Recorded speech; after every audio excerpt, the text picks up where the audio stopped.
nós hagamos uma avaliação, em todo caso, de parte de nós, de coalição aqui, a fazer uma avaliação, de colega de Partido Futuro, Hopi Trempang, de eleição, a fazer Hopi claro na nossa comunidade, que não querem Rijkswet, não querem Rijkswet, especialmente mirando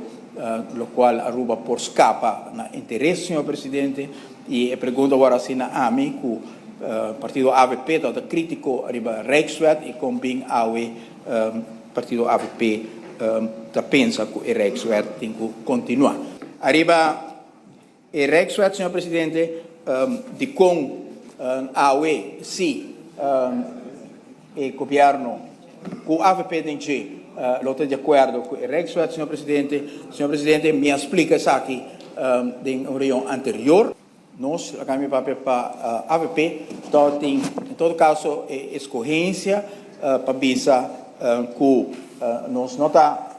seguir com o Rijkswet para motivo que certa parte não tem estatuto, maneira que reglar entre outro manejo financeiro de algo sec de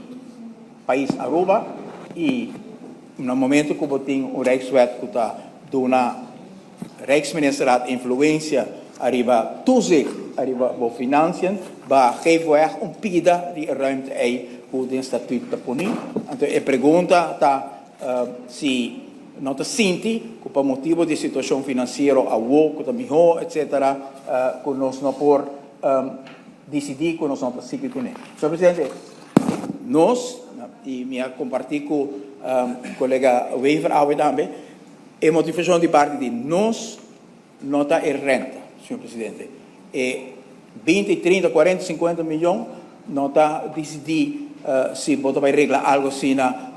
reino, sim ou não. Para nós, mais importante está com a estabilidade do reino e me quero que os colegas também assim